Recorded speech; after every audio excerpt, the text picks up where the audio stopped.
আজিকর কাণ্ডে দোষী সঞ্জয় রায়ের মামলা গ্রহণ করল কলকাতা হাইকোর্ট। আদালতে তিনি বেকসুর খালাসের আবেদন করেছিলেন। বুধবার বিচারপতি দেবাংশু বসাক এবং বিচারপতি মোহাম্মদ জব্বার রশিদের ডিভিশন বেঞ্চ জানিয়েছে, সিবিআই এর দায়ের করা মামলার সঙ্গে এই মামলাটিও জুড়ে শুনানি হবে। আগামী সেপ্টেম্বর মাসে পরবর্তী শুনানি। কলকাতা হাইকোর্টের সঞ্জয় সিবিআই তদন্তকে কার্যত সরাসরি চ্যালেঞ্জ করেছে। শিয়ালদা আদালত বিচার প্রক্রিয়াও সঠিক হয়নি বলে দাবি তার। সঞ্জয় স্পষ্ট কথা, শুধু তার সিন অফ ক্রাইমে যাওয়ার সুযোগ ছিল, এটা ভেবে নিয়েছে তদন্তকারীরা, যেটা সমর্থনযোগ্য নয়। গত জানুয়ারি মাসে সঞ্জয় রায়কে যাবজ্জীবনের সাজা দেয় শিয়ালদা আদালত। সেই থেকে জেলবন্দি তিনি। আজিকরের নির্যাতিতার বাবা মা অবশ্য সঞ্জয়ের ফাঁসি চাননি, বরং তাদের দাবি আরও একাধিক জন জড়িত এই ঘটনায়।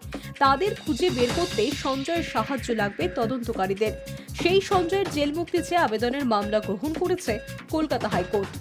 আজিকর কাণ্ডে দোষী সাব্যস্ত দাবি নিম্ন আদালতের বিচারক বুঝতে পারেননি যে সম্পূর্ণ তদন্ত অনুমানের উপর ভিত্তি করে হয়েছে। আইনজীবীর বক্তব্য, যে সিসিটিভি ফুটেজ নিয়ে চর্চা, তাতে ভোর 4:03 থেকে 4:36 পর্যন্ত সঞ্জয়কে হাসপাতালে 3 তলায় দেখা গেলেও অপরাধের সঙ্গে সরাসরি যোগ প্রমাণ করতে পারেনি তদন্তকারীরা। তিনি এও দাবি করেন, হাসপাতালে 3 তলায় যাওয়ার জন্য একাধিক অ্যাক্সেস পয়েন্ট রয়েছে, তার মধ্যে স্টাফ রুম, পাবলিক লিফট থেকেও সেখানে যাওয়া যায়।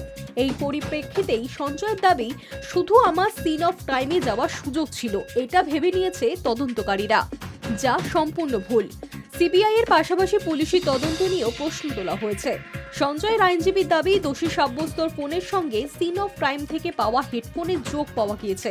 প্রথম থেকেই সঞ্জয়ের ফোন ছিল পুলিশের কাছে, এমনকি বায়োলজিক্যাল এভিডেন্স কালেকশন দেখা হয়নি। এই সমস্ত যুক্তির ভিত্তিতেই হাইকোর্ট সঞ্জয় রায়ের মামলা গ্রহণ করেছে। এদিকে সিবিআই এর পক্ষ থেকে সঞ্জয়ের ফাঁসির আবেদন করা হয়েছে।